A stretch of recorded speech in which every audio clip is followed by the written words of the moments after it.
She accidentally stopped under the mistletoe with the CEO, and he whispered, "Pretend to kiss me." She only stopped for a second in the hallway.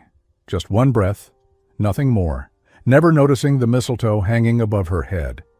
What she also didn't notice was him standing right behind her. The laughter started quietly. The whispers followed. And before Evelyn could step away, the CEO leaned in, calm, controlled, and whispered something that would change everything. Before we continue, if you enjoy touching and inspiring stories like this one, make sure to subscribe to the channel and leave a like. Now, let's get back to the story. "Pretend to kiss me."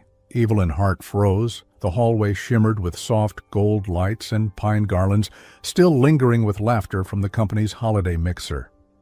She hadn't meant to stop it, not even for a second, but she did, just long enough for everything to change. She hadn't seen him either, not until she heard the shift in the air, quiet, steady, intense. Adrian Blackwood, the CEO, 6'2", charcoal suit, black overcoat, hair slicked back, light stubble along a jaw too defined to be real. His steel blue eyes flicked up to the mistletoe, then down to her. Down. Calm, watchful, and then came the whispers. "Is this happening right now? Did she plan that? Wow, bold move from the junior girl." She took one small step back, mortified, heart hammering like it was trying to escape. But before she could speak, before she could explain or even breathe, he leaned in.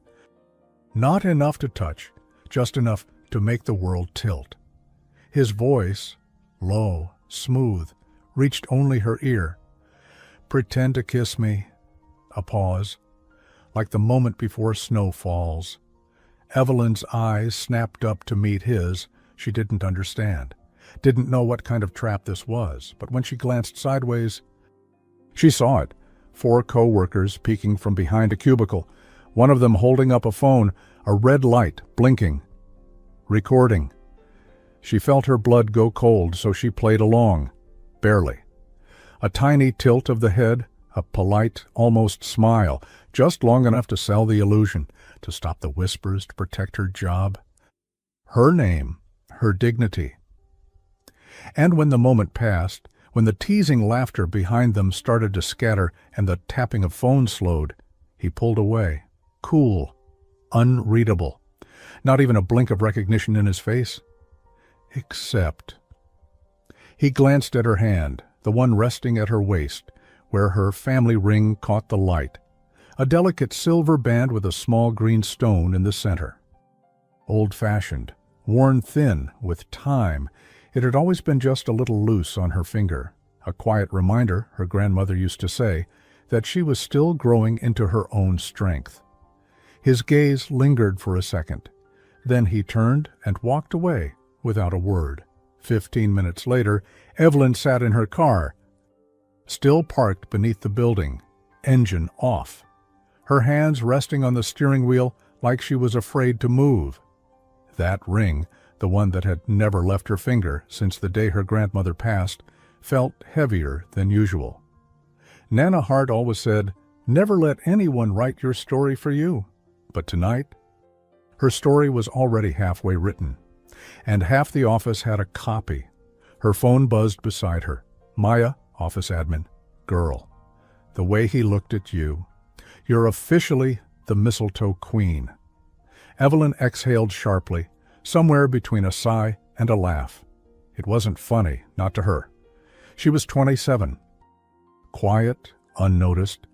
The kind of woman people mistook for a new intern, even after a year at the company. She wore her green blouse tonight because it reminded her of home, not because she wanted attention. She didn't chase moments like that. She avoided them. But Adrian Blackwood? He lived in them. And now? She was part of one, whether she wanted it or not. The next morning, the snow had started. A soft flurry of white dusted the windows and turned the city sidewalks into something dreamlike. Inside the Blackwood and Hartwell offices, the holiday music was back on loop. Cheerful, repetitive, impossible to ignore. Evelyn stepped off the elevator with her head down, a long camel coat wrapped tightly around her. The same green blouse from the night before was hidden beneath it, her hair pulled back, no makeup. She reached for her badge, trying not to make eye contact with anyone in the hall. But someone spoke anyway. Well, well, if it isn't our little Christmas scandal. It was Tina from finance. Sharp heels, sharper tone. She held a latte in one hand and a smirk that stretched just wide enough to sting. "I saw the photo," she added. "Very cozy. Is that how you got on the Carson project?" Evelyn blinked. "I didn't," but Tina was already gone, disappearing behind the corner with a little fake hum of Santa Baby. That afternoon, Evelyn stood at the espresso machine alone. The office had quieted. A few team leads were in meetings. Most of the floor had gone remote after the mixer. She watched the coffee drip, slow and warm, and let herself pause. Just for one moment, that's when he appeared again. Adrian. He didn't speak. He just stepped forward, took a second mug from the stack, and poured 2 coffees, one for himself, one for her. She didn't move, not until he handed it to her, wordless, fingers brushing against hers just slightly. For a moment he looked almost surprised at himself, as if he hadn't planned to be this gentle, as if the gesture had slipped out before he could stop it. The contact was brief, but she felt it again. The spark, the quiet kind, dangerous, gentle, real. Evelyn met his eyes, not defiant, not shy. Just curious. Why was he doing this? What did it mean? He didn't answer. Instead, he turned and walked away. But this time, not without glancing back over his shoulder, just once. And that's when her inbox pinged. She returned to her desk, fingers still wrapped around the coffee he gave her, the warmth soaking into her hands like a secret. She clicked into her email without thinking, and there it was, bold, all caps, subject, urgent, Office Ethics Committee inquiry. Heart, Evelyn. Her heart dropped. The coffee almost slipped from her hand. Because this wasn't over. It was just beginning. Evelyn read the subject line 3 times before clicking. Subject: Urgent, Office Ethics Committee. Inquiry, Hart Evelyn. From HR. Confidential Relations. Date, December 8th, 7:41 a.m. Evelyn, we've received reports concerning your conduct at the holiday mixer last night. You are requested to attend a private conversation with the Office Ethics Committee at 4 p.m. today. Room 17C, Executive Wing. Please do not discuss this with co-workers. HR and office compliance. She stared at the screen, her breath catching like she'd been slapped. Reports? About her? Her body went hot, then cold. Her palms sweated. She hadn't done anything. She didn't even kiss him. It wasn't her idea. He asked her to pretend. But of course, no one saw that. Not the whisper. Not the way he leaned in just enough to shield them from the camera. Not the fact that she had been the one trying to step away. They only saw what they wanted. And someone had made sure this looked like her fault.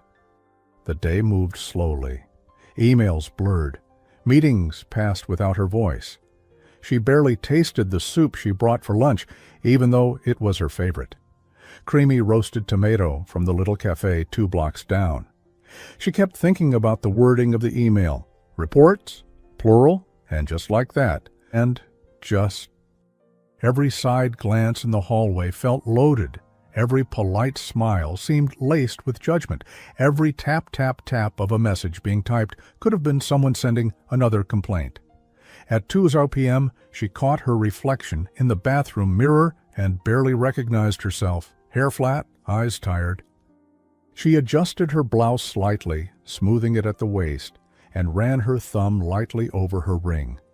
It had always been just a little loose, a small, familiar shift against her skin that somehow grounded her.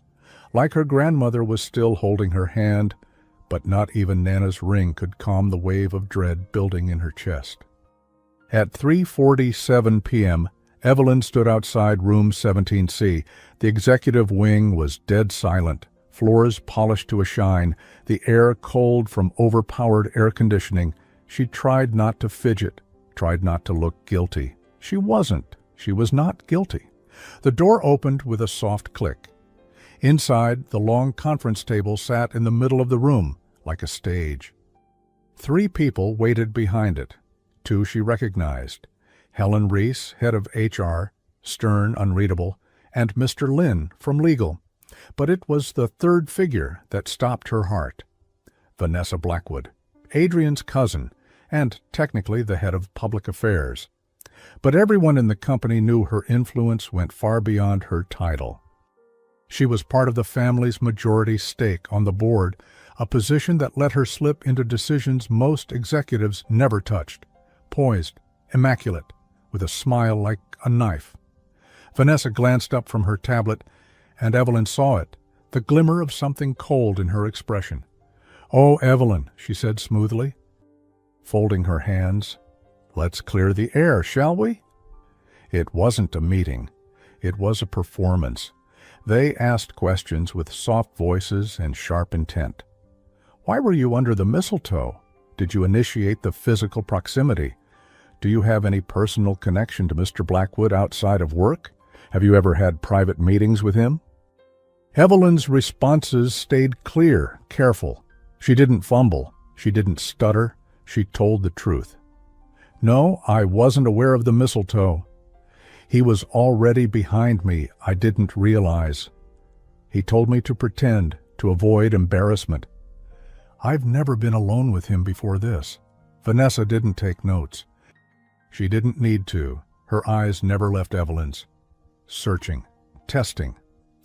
And at the end, she offered a smile that didn't reach her eyes. "We appreciate your cooperation. You're free to go." That was it. No resolution, no closure. Just a quiet exit through a door that now felt twice as heavy. Outside, Evelyn leaned against the cool hallway wall and closed her eyes for just a second. Her stomach twisted. Not with guilt, but with frustration. Someone was trying to twist this. Someone wanted her gone. But why? She wasn't important. She didn't pose a threat to anyone, unless someone had seen more than a moment. More than a pretend kiss, unless someone thought Adrian had chosen her. By 5 o'clock, most of the floor had cleared. The sky outside the windows was painted pink and gold, soft snow still falling. Evelyn stayed behind, quietly updating spreadsheets, trying to keep her mind busy. That's when she heard the footsteps. Not rushed, not hesitant, just deliberate. She looked up, and there he was. Adrian, same charcoal suit. No coat this time, one hand in his pocket, the other holding something she didn't expect. A paper cup. Coffee. Without a word, he set it down beside her keyboard. "I figured you could use it," he said. His voice lower than usual, quieter. She blinked. You knew?" "I got the same email about the inquiry." He looked at her, and for once, something in his expression cracked, just slightly. "You didn't deserve that." Evelyn tried to steady her voice. "They think I crossed a line." "You didn't." He paused. "I did. I should have handled it differently." It wasn't a confession, but it was. Something. She wrapped her hands around the warm cup, took a sip. Black, just how she liked it. "How did you know?" He tilted his head slightly, like the answer was obvious. "You drink it that way every morning at 9:03. "By the window, like clockwork." She stared at him. Something in her chest shifted. Not romantic, not yet, but real. Someone had noticed her. Someone had seen her, and just as she was about to say thank you, to ask why he'd stepped in at all, her work chat pinged loudly. The entire screen changed. It wasn't a message, it was a notification. Company-wide memo. Sent to all staff. RE Professional Conduct Policy Update, plus investigation findings. Due to recent incidents, we are reviewing relationships and conduct across all departments. If you are involved with a colleague or executive, you are required to disclose it immediately. Failure to do so may result in formal consequences. Office ethics and compliance. Evelyn looked up at Adrian. His jaw tightened. And then her phone buzzed in her pocket. A private message from Maya. Maya, Vanessa just told the team you and Adrian are dating. She said it's under internal review. What the hell is happening? Evelyn's heart dropped. She hadn't kissed him. She wasn't dating him. But now it was official rumor, and her name was at the center. Evelyn didn't sleep that night. She laid in bed watching snow gather on the windowsill, phone screen dark beside her, replaying every detail from the day, Adrian's quiet voice. The heat of the coffee cup in her hands, and Vanessa's name on that ethics memo like a final stamp. Dating. They thought she was dating him, and now that people believed it, it didn't matter whether it was true or not. Perception had power, and this was war. The next morning, Evelyn arrived early. Too early. The lights were still flickering on. The office smelled faintly of pine cleaner and cinnamon from the artificial holiday diffuser someone had plugged in. Her breath caught when she reached her desk. A yellow folder was waiting for her. No name on it. Just one word written across the front in pen. Transition. She opened it slowly, heart in her throat. Inside was a single-page memo. From HR and Internal Staffing to Evelyn Hart. Due to recent departmental conflicts and in accordance with our updated ethics policy, you are being temporarily reassigned to the Marketing Overflow Projects team, Room 12B. You will no longer be involved in the Carson pitch. Please transition all files by end of day. Evelyn stared at the paper. 12 weeks of work, nights spent building strategy decks, notes scribbled on napkins, pages printed, revised, highlighted, all of it reassigned, just like that. No meeting. No conversation. Just exile. And worst of all, it wasn't even subtle. People would notice. Everyone knew what Room 12B was. The graveyard for overflow projects no one cared about. Temporary hires and lost causes. And now she was one of them. By 9:15, the whispers had returned. Did you see where they moved her? Yikes. Guess the mistletoe magic didn't last. She must have been more involved than we thought. Evelyn packed her things quietly. No scenes, no defense, just a cardboard box, a few pens, her coffee mug, and the small photo frame from her desk. The one with her and her grandmother laughing in the kitchen with flour on their noses. Her thumb brushed the frame as she set it inside the box. And then she looked down at the ring.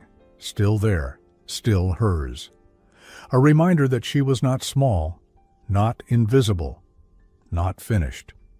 Room 12B was a corner space with flickering lights and a hum from the old HVAC system that never quite turned off.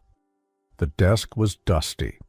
No one greeted her, no welcome packet, no new supervisor, just a shared spreadsheet in her inbox labeled Upcoming Q1 Promotional Leftovers. Evelyn sat down, placed her box gently on the floor, and exhaled. She wasn't going to cry. She wouldn't give them that. Around noon, a knock sounded at the door. She looked up, expecting maybe HR, or worse, someone with another folder, but instead, it was Maya, the office admin, holding 2 paper bags and 2 cups. Lunch, Maya said simply, handing her one of the bags. Tomato soup and the cranberry turkey sandwich. You skipped dinner last night. Evelyn blinked. Stunned. You didn't have to. Don't flatter yourself, Maya said with a wink. I was getting one anyway. Besides, it was either this or watching Tina circle your old desk like a vulture. Evelyn cracked a smile, just slightly. It hurt more than she expected, but in a good way. They sat together on the edge of the desk. Knees bumped against the side drawers, quietly eating. For the first time in 2 days, Evelyn felt human. I don't get it, Maya said softly, dipping her sandwich in the soup. Why are they doing this to you? Evelyn shook her head. Because someone wants me gone, or quiet, or small enough to stop mattering. You think it's Vanessa? Evelyn looked down at her hands, at the ring.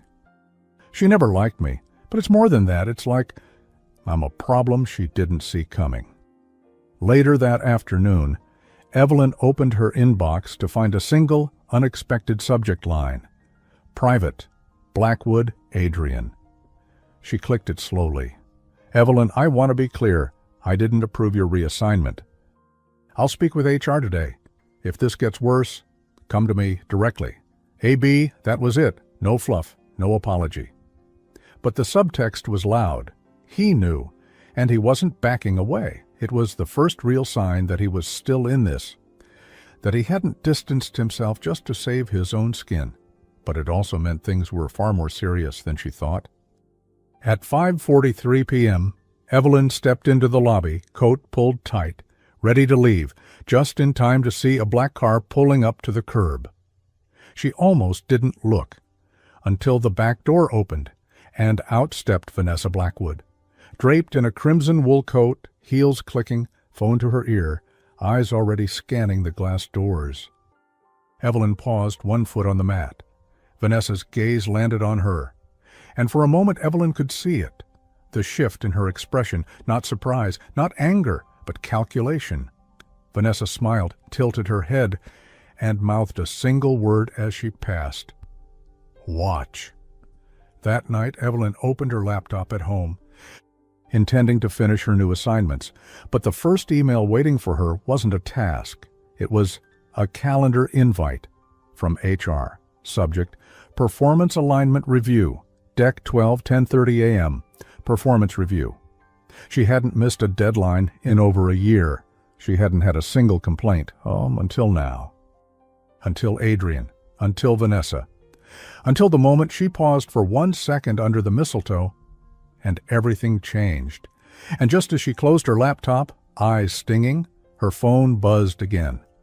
One more message. From Adrian. Adrian, don't go to that review alone. The meeting room was warmer than it should have been. Sunlight poured through the high windows, catching flecks of dust in the air, but Evelyn didn't notice. Her hands were resting lightly on her lap, fingers brushing the edge of her black slacks. Her grandmother's ring caught the light, green stone glowing faintly like a promise not to back down. She was alone at the table, for now. Behind the glass wall, she could see them gathering, Helen from HR, Vanessa Blackwood, and someone she didn't recognize, a man with tired eyes and a clipboard. The door opened. Vanessa entered first. Thank you for coming on such short notice, she said sweetly. As if Evelyn had been given a choice, Evelyn nodded once, calm, quiet, her back straight. We're here to discuss alignment, Vanessa continued, to understand if your current role reflects your skills and if you're the right fit for this company's evolving culture. Evelyn raised an eyebrow.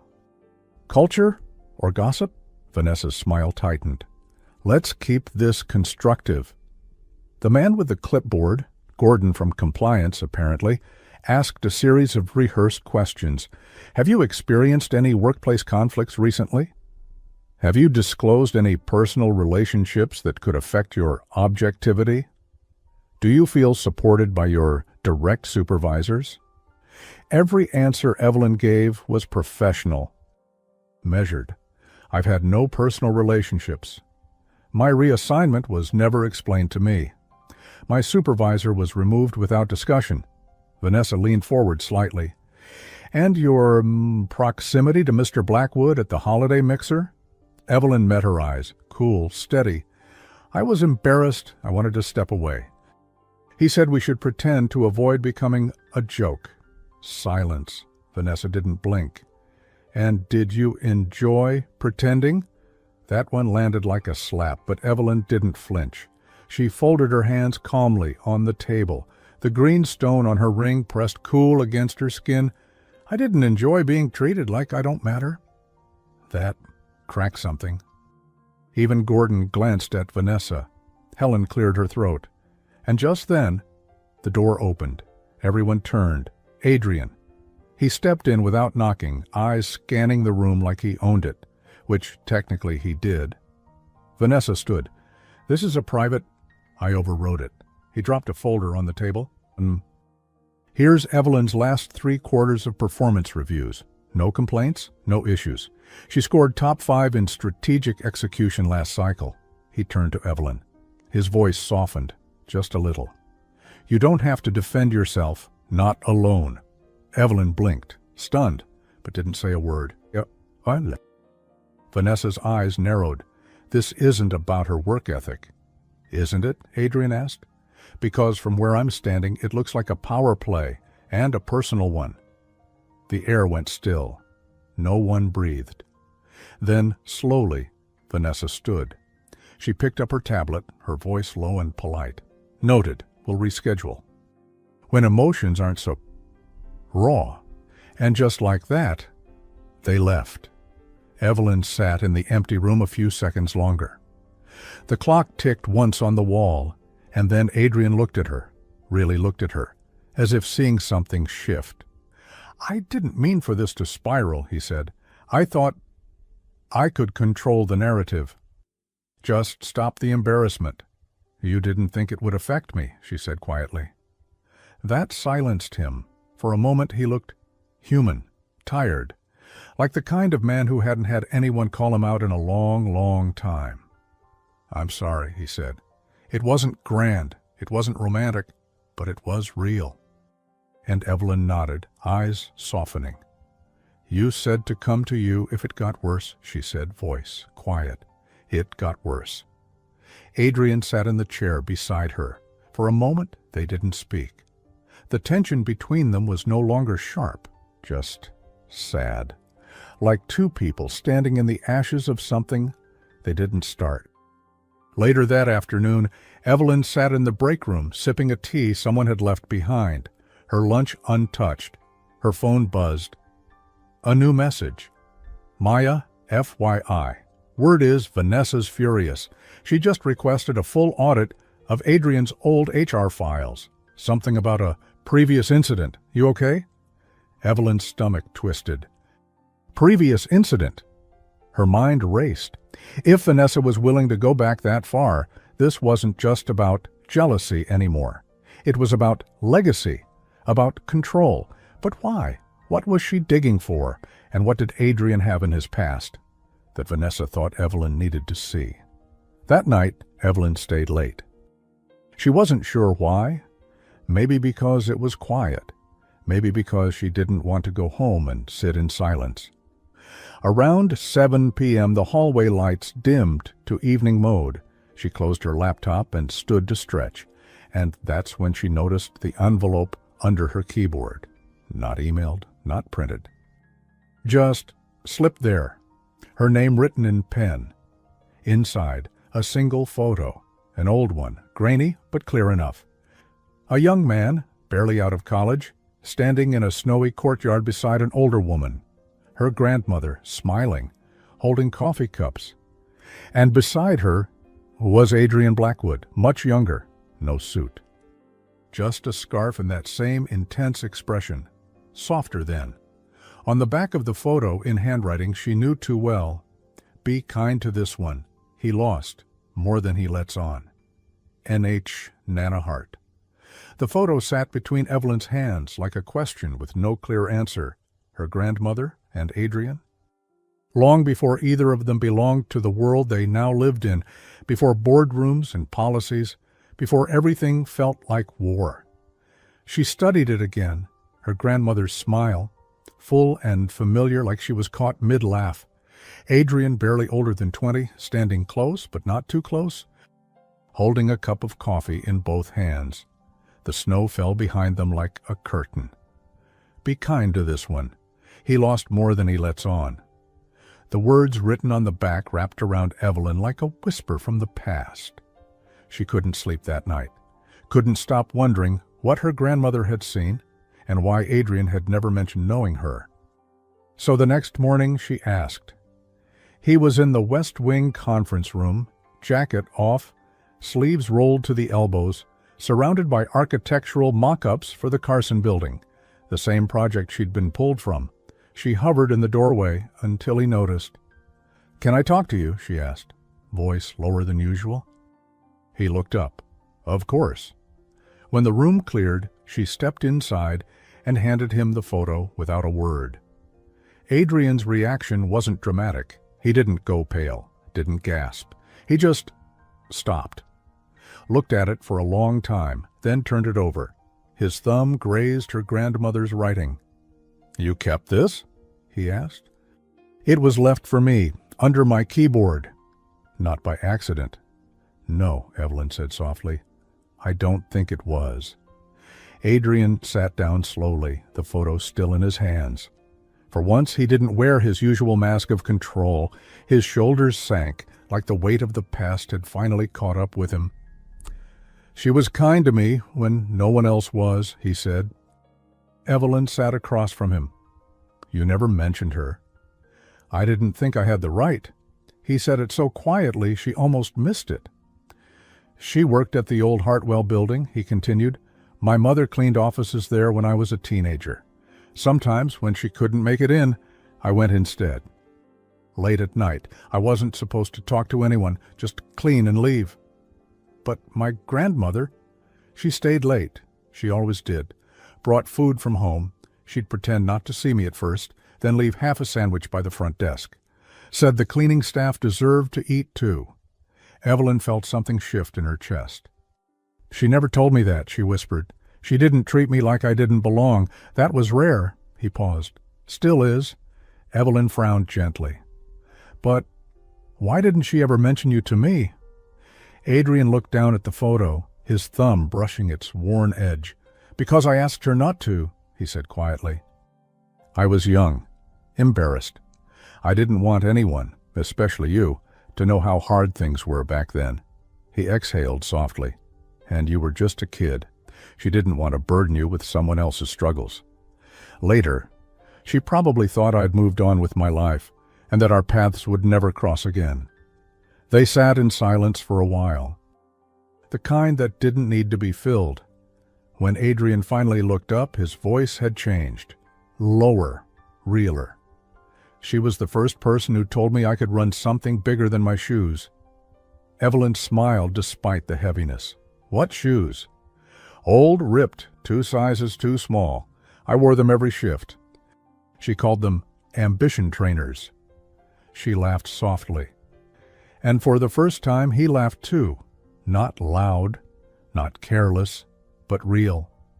It felt like something in him unlocked, something he usually kept buried under schedules, suits, and control.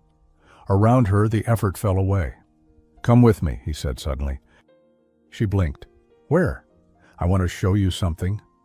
They walked 3 blocks through the snow, no assistance, no pretense, just him holding an umbrella above them both as the flurries thickened. He took her to a small cafe, quiet, tucked between 2 aging bookstores, the kind of place with cracked tile floors and little handwritten signs. Evelyn looked around, confused. This was hers, he said. "Your grandmother came here every Sunday, sat by the window, ordered the same thing, mushroom soup and a ginger tea. I used to sit across the street and wait until she left." "Why?" "Because it was the only time she wasn't wearing her office face. She looked peaceful." They sat by that window now. The waitress, a gray-haired woman with kind eyes, recognized Adrian immediately. "You want her usual?" she asked. "For both of us," he replied. When the soup came, warm and fragrant with chunks of real mushrooms and herbs floating on top, Evelyn looked down at her spoon and felt something unexpected. Peace? Not in the situation. That was still a mess. But in the moment. This wasn't an apology or a performance. It was a memory, passed like a gift. He was offering her part of his past and honoring hers. They ate in silence for a few minutes, hands warming around the bowls. Then he looked at her. "You didn't deserve what happened. None of it. I know. You're the first person to look me in the eye and tell me when I'm wrong. Then maybe," she said, gently tapping her spoon against the bowl, "you should listen." A soft smile flickered at the edge of his lips. I am. As they left, he held the door for her, and she turned to him. I meant to ask, she said, suddenly remembering. Why did Vanessa say you had a previous incident in your HR file? Adrian's expression shifted, like she'd hit something he hadn't been ready to revisit. Because I did. She waited. He didn't speak right away. Finally, as the snow fell heavier around them, he met her eyes. There was someone, years ago. We were together briefly, until her promotion started looking like favoritism. Vanessa pushed an investigation. She didn't find anything, but the woman left anyway, said it wasn't worth the whispers. And now me, Evelyn said softly. His silence was her answer. Then his phone buzzed. He looked down. One message. Vanessa, I know she has the photo. If you don't handle it, I will. The office was too quiet the next morning, not in a peaceful way. In that holding its breath kind of way, like everyone knew something was coming, but no one dared to speak it aloud. Evelyn felt it the second she stepped off the elevator. Eyes glanced up and away too quickly. Conversations shifted mid-sentence. The holiday decorations on the walls suddenly felt artificial. She didn't care. Not today. Today, she'd had enough of ducking her head and shrinking into corners. She walked straight to the executive wing and knocked, once, on the frosted glass door that read, V. Blackwood, Public Affairs. Come in, Vanessa called. Evelyn opened the door.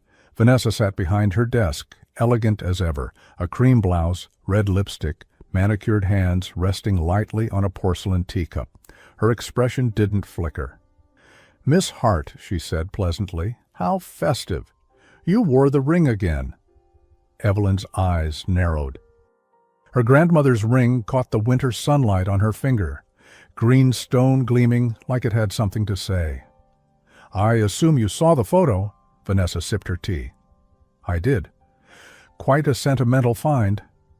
You went through my desk. No, Vanessa replied smoothly, but when people leave things lying around, it's often because they want them seen. I didn't leave it out.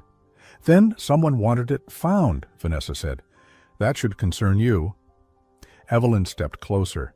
I came to tell you I'm not going anywhere. A pause. Vanessa blinked, amused. I don't think that decision is yours to make. Evelyn's voice stayed calm.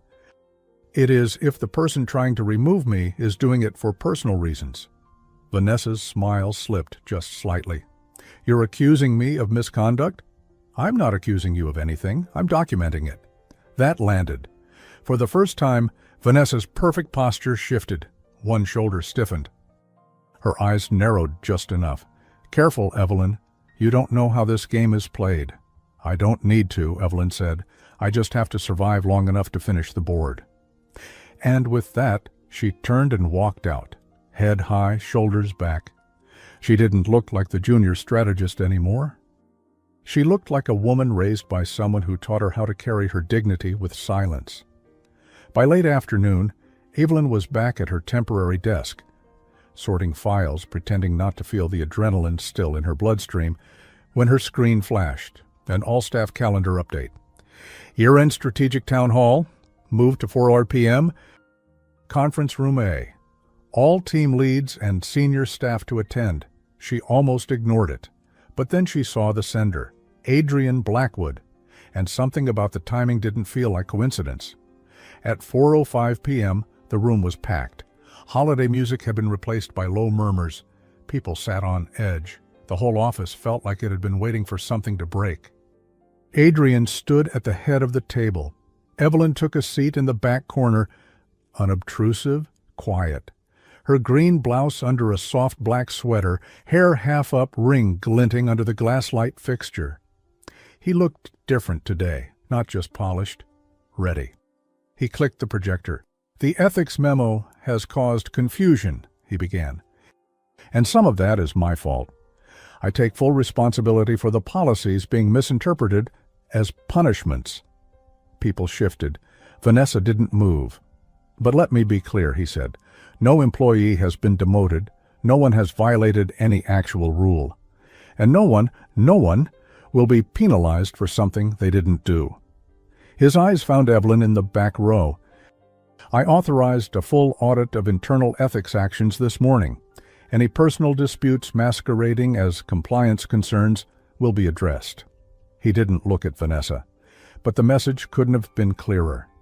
Afterward, the crowd thinned quickly, the room emptied of whispers, and Adrian, unusually unguarded, approached Evelyn where she stood. "Town hall snacks?" he asked, offering her a small plate. "2 slices of holiday cake, 1 chocolate, 1 cranberry almond." "You brought cake?" she said, almost smiling. "I was told micro-victories require dessert." She took a piece, not because she was hungry, because it felt like breathing room, like someone had taken the weight off her shoulders for just a moment.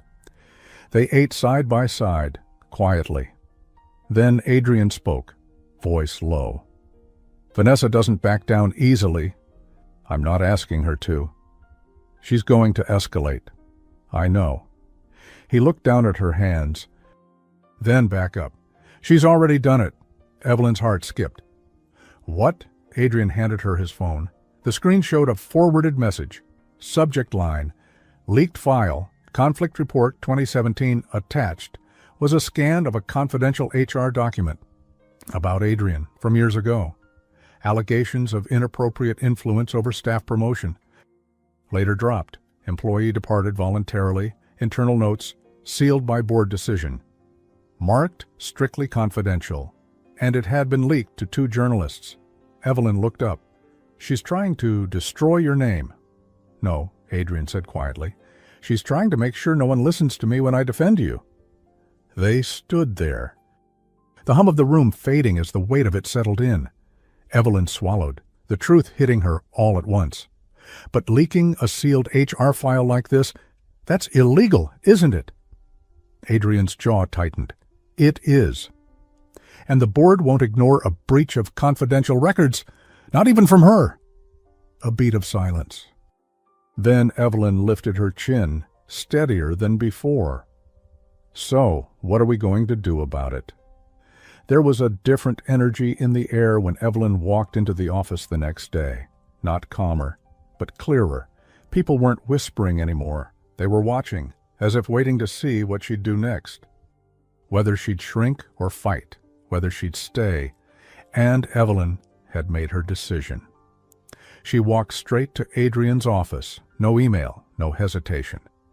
When she knocked, he opened the door himself, sleeves already rolled up, a legal pad full of notes spread across his desk.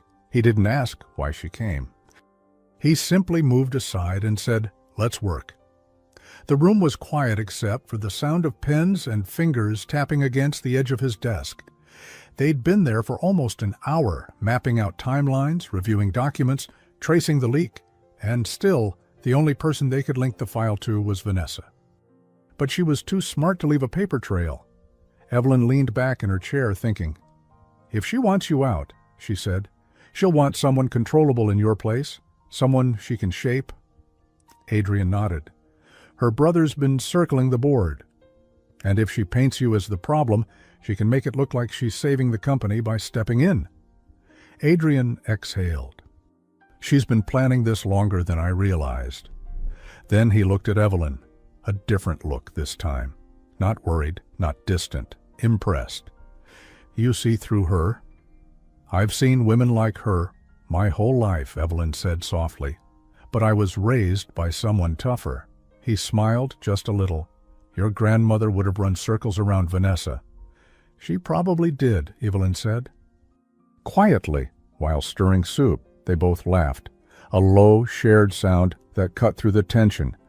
By 2 RPM, Adrian's assistant popped her head in. "Sorry to interrupt," she said, "but the team building group just dropped off those charity bake boxes. The ones for staff donation day?" Adrian blinked. "I signed up for that?" The assistant shrugged. "Apparently you chose the gingerbread cookies option." He glanced at Evelyn. She raised an eyebrow. "No way out of it now," she said. So, at 2:15, the CEO of Blackwood and Hartwell and the junior strategist, wrongly accused of dating him, stood side by side in the staff lounge.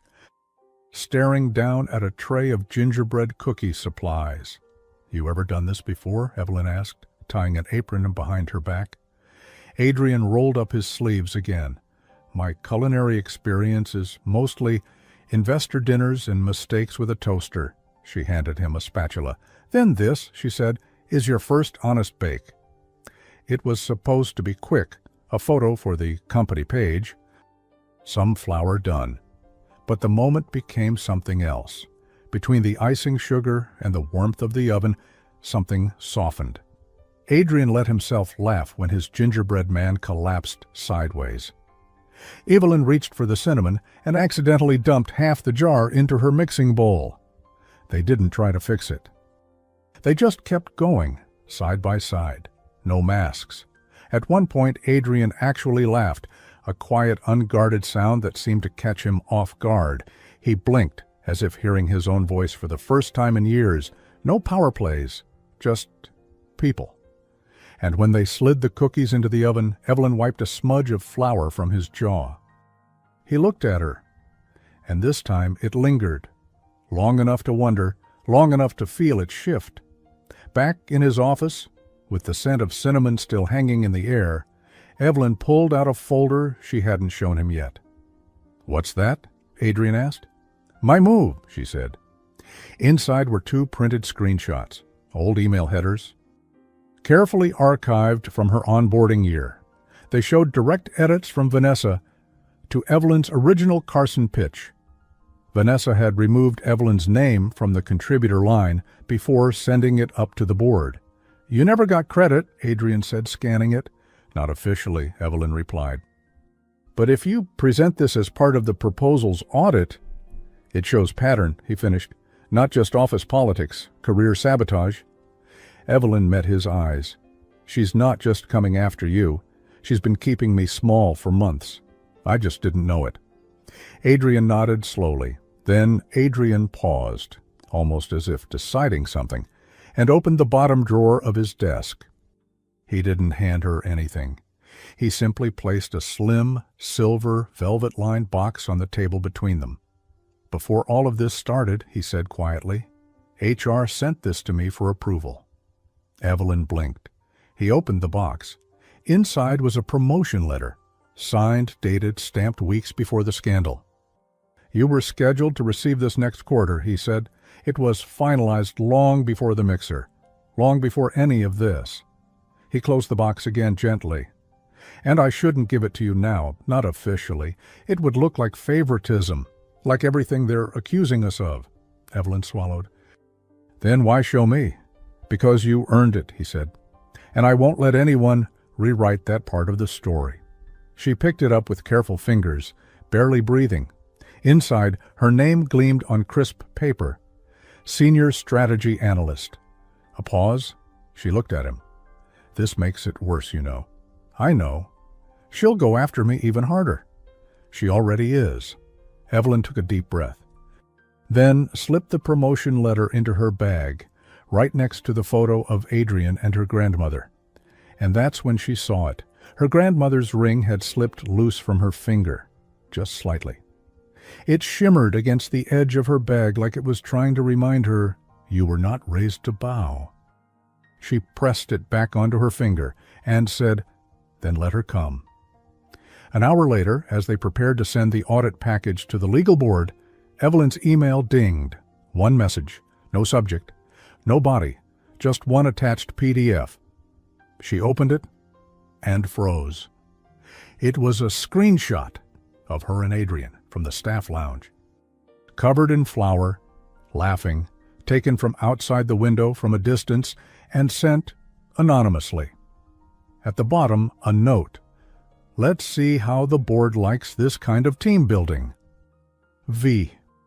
It started with a ping, then another, and another. By the time Evelyn opened her Slack channel, the photo was everywhere. Her and Adrian. Flour smudged on her sweater, his sleeves rolled up, both laughing, warm, too close. At first glance, harmless, but viewed through the lens Vanessa wanted, too close for strategy. Flirting with flour? "So this is how you get promoted." The comments weren't cruel, not all of them. But they weren't kind either. And the worst part? No one asked her side. She didn't cry. She didn't storm out. She walked into the break room like it was any other Thursday and grabbed a cup of chamomile tea, letting the steam rise over her face like a shield. Maya slid in next to her, arms folded.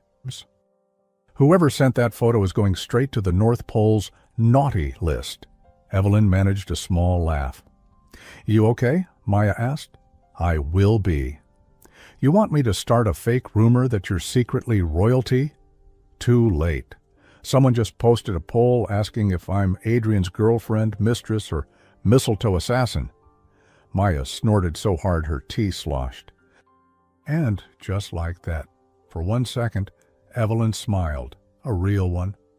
At 12, Adrian found her. He didn't pull her into his office. He didn't whisper. He walked into the open-plan lunchroom and sat beside her at the shared bench, placing 2 grilled cheese sandwiches between them and opening a thermos of homemade tomato soup. I made this, he said. Evelyn blinked. You made this? I Googled the recipe your grandmother used, tried to match it. Her throat tightened.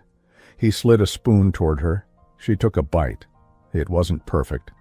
The seasoning was a little off, the texture too thick, but somehow that made it better. It was honest. You don't have to fix this by feeding me, she said quietly. I know, he paused. I wanted to do something. Not for the optics, just for you. And even he seemed aware of how unusual that was, how far outside his practiced, polished persona. But with her, the softness didn't look like a mistake. It looked like relief. Evelyn looked around. People were watching. But no one was mocking now. She realized then that he wasn't becoming someone new. He was finally becoming someone he wasn't afraid to be. The room had shifted, subtle, but undeniable. And when she reached for her tea, the light caught her ring again. Green, glowing, defiant. Someone muttered, "She's still here?" And someone else, louder, replied, "Yeah, and she's not leaving." Later that afternoon, Evelyn sat back at her desk when a soft knock came at her cubicle wall. It wasn't Adrian. It wasn't Maya. It was someone she barely knew, Richard from legal, from late 50s, mostly quiet, glasses always sliding down his nose. He held a printout in his hand. I thought you should see this before it goes out. Evelyn took it, unfolding slowly. It was a prepared company-wide memo scheduled to go live at 4:01 p.m. Subject line, Statement from Evelyn Hart. Clarification on internal misunderstandings. She scanned it. Every word written in her name. I deeply regret any confusion caused by my behavior. Mr. Blackwood and I maintain a strictly professional relationship. I will be stepping back from client-facing duties temporarily. Evelyn looked up, stunned. I didn't write this, she said. I know, Richard replied. But Vanessa pushed it through the communications filter. It's on auto-schedule. I can only delay it if you tell me now. Evelyn stood up. No fury, no panic, just clarity.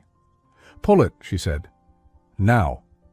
10 minutes later, Evelyn walked into Adrian's office. He was standing at the window, coat draped over the back of a chair. Tie loosened. They were going to publish a fake statement, she said, voice calm but firm. In my name. He turned slowly. I just found out, he said. I told them not to post anything without approval. Then, they didn't listen to you. His jaw tightened. She stepped closer. What are we going to do? Adrian, he looked at her. Really looked. And then, for the first time, he didn't offer a strategy. He offered the truth. When I was 24, I lost everything, he said. My father left debt in my name. The board tried to push me out. The only person who stood by me was your grandmother, not because I earned it, but because she said, you're more than the mistakes you didn't make. Evelyn swallowed. She never told me that. She told me I'd meet someone one day, someone who wouldn't back down when the knives came out, someone worth holding ground for. A pause. his voice softer now. "I think she was talking about you." They stood there, in the golden light of late afternoon, the city flickering outside like a million tiny decisions waiting to be made. Evelyn looked at him, not as her boss, not as the man who changed her life with one whispered line under the mistletoe, but as someone real, flawed, loyal, and quietly falling. "I'm not asking you to save me," she said. "I know," he replied. "I just need you to stand next to me." "I already am." Her phone buzzed. Maya again. "Maya, check the company portal. Vanessa just posted her own clarification. It's about you, and it's worse." The statement hit the company portal like a cold wave. Internal memo from Vanessa Blackwood, Director of Public Affairs.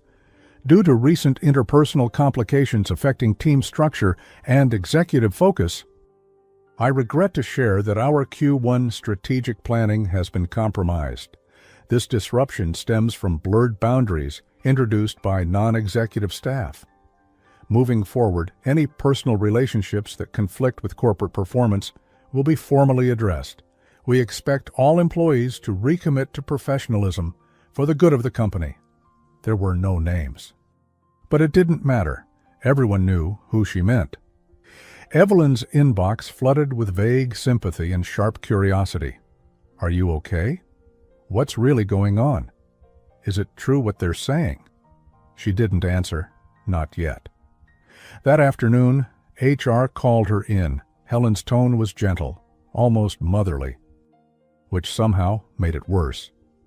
"We know this has been difficult," she said, folding her hands, "and I understand how exhausting this must be."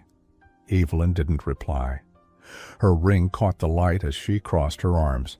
Helen continued, "The cleanest path forward might be a temporary leave of absence."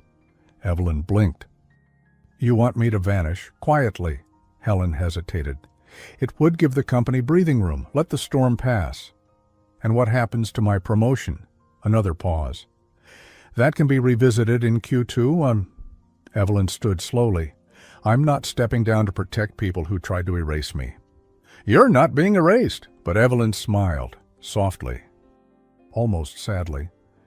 "You think I don't recognize it because I'm young, but women in my family have seen this for generations." Helen said nothing. Evelyn turned to go, and this time she didn't look back. In the break room, she sat with a plain lunch, half a sandwich and a yogurt cup she didn't feel like eating. Her eyes were fixed on the screen of her phone, not scrolling, just thinking. That's when a voice spoke from across the table. "Don't let them talk about you louder than you talk for yourself." She looked up. Richard from legal, again. He set down a cup of instant coffee and gave her a nod, the kind that wasn't loud, but firm. "You're not invisible, Evelyn, and you're not alone." He slid a small sticky note across the table. One sentence scribbled on it. "Truth lands heavier when spoken softly, in front of the right people." Back at her desk, she opened a blank document, titled it, "My Statement, Final." She didn't want drama. She didn't want revenge. She just wanted her name back. By 4:20, the office was winding down. Snow collected gently outside, the glass city turning pale with light. Adrian found her before she could send anything. "HR told me about the leave suggestion," he said. Evelyn nodded. "I said no." He was quiet for a beat. Then sat across from her, resting his hands on her desk. Bare. No folders, no barriers. "There's something you need to know." She looked up. He was nervous. That alone made her still. "If this goes on, they'll force an executive vote. Vanessa's building support. If they think I'm compromising the company..." "You'll be removed," Evelyn finished. He nodded. "I can resign before it comes to that." She froze. "No. I'm serious. If I step away first, you can stay. You can..." "No," she said again, louder this time. "Don't you dare trade your name to protect mine." "Then what do we do?" Evelyn looked at him, really looked, and for the first time, she didn't feel like the girl who'd stood under the mistletoe by accident.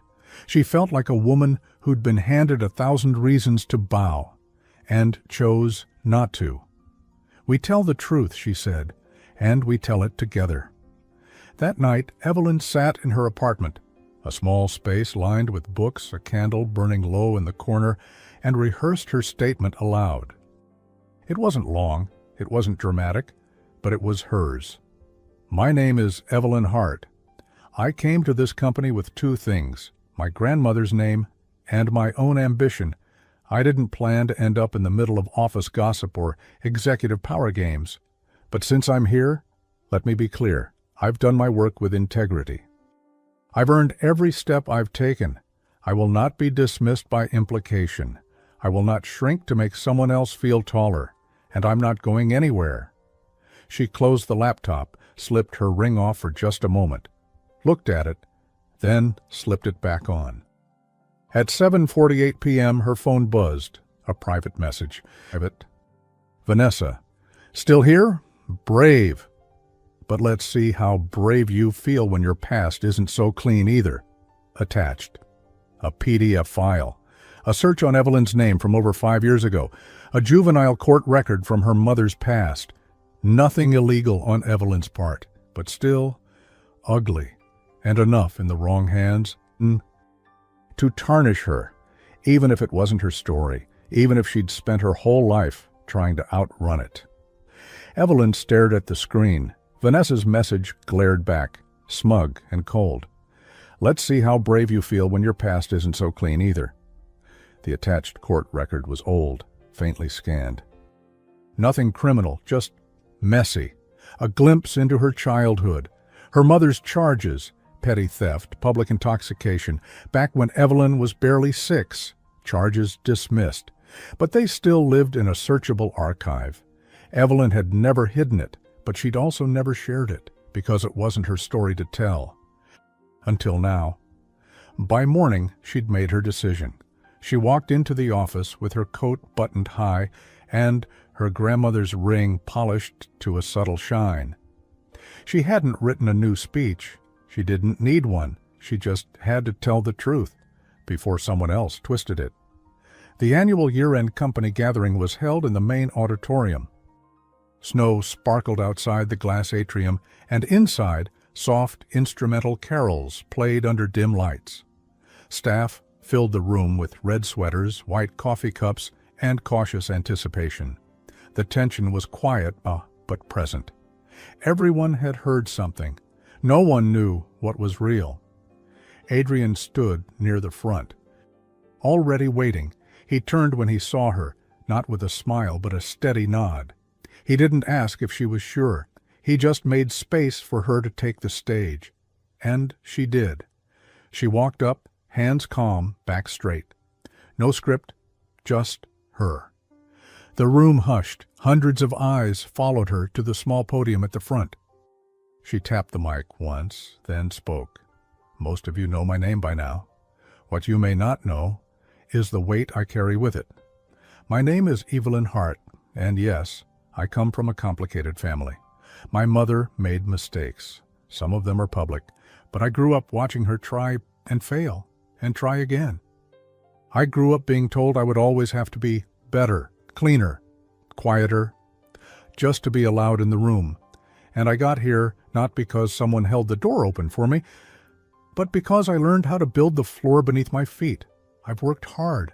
I've stayed honest. And if the worst thing someone can say about me is where I came from, then I'll say it myself."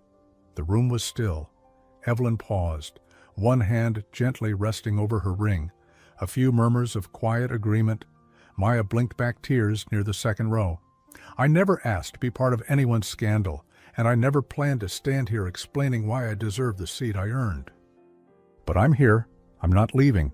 And if we are the kind of company that only celebrates the polished, the privileged, and the perfect, then we are not a company worth building. I'm Evelyn Hart. My name is mine. My story is mine. And no one gets to write it for me." Silence, then applause, then not thunderous, not forced, just real. It started with one pair of hands, then another, and soon the entire room was standing, clapping, not for a scandal denied, but for a woman who chose truth over shame. Hours slipped by in a quiet, humming tension. Whispers drifted through the hallways, soft and uncertain, as leadership met behind closed doors. By late afternoon, an emergency board session had been called, the kind that only happened when something had cracked deep inside the company. Adrian didn't approach the stage. He didn't need to. He stood just inside her line of sight and enough to say, "I'm here. I'm proud. But this moment is yours." And it was. After the event, Evelyn returned to her desk. A small paper bag sat waiting. Inside? 2 gingerbread cookies, one a little lopsided, no note. But she knew who it was from. She smiled softly, broke one in half, and shared it with Maya. At 4 p.m. a private board session was held. Evelyn wasn't invited, but Adrian was. Inside the room, Vanessa stood before the board and delivered her final move. In light of recent damage to the company's image, and she said coolly, "I propose that Evelyn Hart be placed on permanent leave pending review, and that a vote be initiated to transition executive leadership by end of Q1. Gasps rippled. Adrian stood. "I object," Vanessa smiled. "You can't object to a motion." "Then I withdraw my vote." Silence. The chair of the board, an older woman named Daria Vaughn, narrowed her eyes. "Mr. Blackwood, are you prepared to risk your position?" Adrian's voice didn't shake. "I am." And then he added, "Because if we punish the people who tell the truth, we won't have anyone left to lead." Outside, Evelyn waited by the elevator, unaware. The doors opened. Vanessa stepped out, paused, then turned to Evelyn with a voice as smooth as ever. "Lovely speech," she said, "but this isn't over." Evelyn tilted her head. "I know." Then she smiled. "And I'm still not afraid of you." The board voted, and the building held its breath. Evelyn stood alone in the lower lobby, her coat folded neatly over her arm. Her fingers brushed the worn edges of her grandmother's ring, like it was the only thing holding her up. She didn't know the outcome, not yet, but she knew she had spoken the truth. And sometimes that had to be enough. Upstairs, the boardroom door opened. Adrian stepped out first, expression unreadable. Then came Daria Vaughn, silver hair, quiet heels, clipboard in hand. She walked toward Evelyn, calm, firm, steady. "Miss Hart," she said. Evelyn straightened. Daria extended her hand. "Congratulations." Evelyn blinked. "I'm sorry?" Daria smiled just faintly. "The motion to remove you failed unanimously." "But Vanessa—" "Vanessa Blackwood," Daria continued, "was found to have acted outside her authority in drafting public statements and manipulating performance records. She's been relieved of her position, effective immediately." Evelyn didn't move, didn't smile. She simply closed her eyes and let out a breath she'd been holding for weeks. "I didn't expect—" "You shouldn't have had to fight this hard," Daria said gently. "But we heard you. We saw you." She paused. "You carry your name well." In the internal restructuring that followed, Richard was appointed interim director of compliance, a quiet acknowledgement of the integrity he'd shown throughout the ordeal. He didn't seek recognition, but everyone knew the company felt safer with him guarding its ethics. Vanessa's exit wasn't dramatic. Her chin stayed high, her blazer was perfect, her lipstick untouched. But the silence in the halls as she passed said everything. No goodbyes, no applause, just the quiet sound of a legacy fading away and something better rising in its place. At 6:15, Adrian found her by the window. The snow was still falling, soft, gentle, silent. "Do you have 5 minutes?" he asked. She turned, met his eyes. There was no mask there now, no armor, just him. "I have time," she said. He reached into his coat and pulled out a small velvet box. Her breath caught. But it wasn't a proposal, not yet. It was her grandmother's ring, cleaned, polished, the setting reinforced, not changed, as if restored to the strength it once had. Still modest, still hers, but glowing. I had it resized, he said. Not to change it, just to honor it. She stared at it for a moment, then whispered, "Why?" He didn't hesitate. "Because you gave me something no one else has. Not loyalty, not survival, but truth." He paused. "And I want to be worthy of it." The city lights outside flickered like stars drifting upward. Inside, Evelyn reached for the ring, slipped it onto her own finger, and said softly, "I think you already are." They didn't kiss. Not yet. It wasn't about mistletoe anymore. It was about choice, and they were choosing each other, clearly, deliberately, without pretending. A few weeks later, the company newsletter launched a new column, Voices from Within, and over the months that followed, they worked side by side, not as rumor, not as scandal, but as a partnership slowly learning its own rhythm. The trust between them grew quietly, steadily, the kind of bond that feels less like a spark and more like a light that refuses to go out. 1 year later, at the same cafe, to accidental beginnings and intentional endings, that line still echoed in her mind. It was Christmas Eve.